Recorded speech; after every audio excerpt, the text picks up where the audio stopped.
C'est quoi un juré?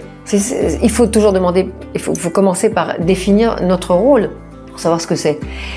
Un juré, c'est pas juste un spectateur lambda, c'est un spectateur éclairé. D'accord? Donc, ça veut dire qu'on a des notions, des bases. Ça veut pas dire que parce que le grand public juge si c'est bien ou c'est pas bien. Aujourd'hui, on penserait encore que la Terre est plate, hein, si c'était la majorité qui avait décidé.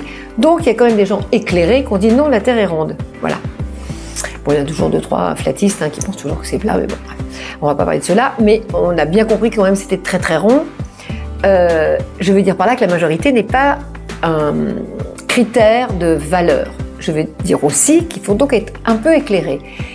Ça veut dire quoi être éclairé? Ça veut dire sentir et savoir un peu en amont, un peu avant, qu'il y a artistiquement une valeur ajoutée.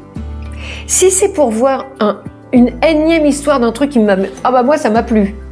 Si c'est ça être juré, je pense que c'est pas la bonne fonction, c'est pas le bon endroit, il faut être juste spectateur et aller voir plein de trucs. Ce qui est très chouette.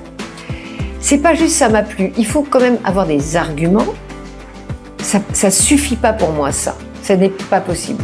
Il faut avoir des arguments, les arguments sont professionnels, sont techniques, et puis on peut par exemple dire j'ai trouvé de la longueur à cet endroit-là, quelqu'un d'autre peut dire oui mais cette longueur est précisément dans l'histoire, raconte précisément des gens qui attendent. Il y a des séries comme ça qui racontent précisément une espèce d'attente d'une jeunesse un peu désabusée, désillusionnée, voilà, qui attend. Or, on attend. Bah, c'est Antonioni, l'Aventura, on attend. C'est des gens qui font rien et qui attendent. Quand la forme sert le fond, je peux défendre mon bout de gras. Si quelqu'un dit bah oui, moi je me suis ennuyée, je dis bah oui, mais ça raconte aussi un peu ça. Ça raconte l'ennui.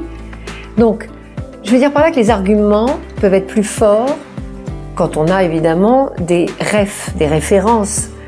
Et je pense que c'est vraiment très très important. Et après, il faut bien défendre son truc, mais les goûts seront différents, c'est certain. C'est Lars von Trier qui dit un film c'est un caillou dans une chaussure. Ça peut être aussi un peu ça. Alors après, il y a des séries comme White Lotus qui sont typiquement un caillou dans la chaussure, mais avec tellement de comédie que on s'en sort. Mais je pense qu'il y a des essais là qui sont très très très impressionnants. Et ça va être très difficile parfois de défendre son bout de gras.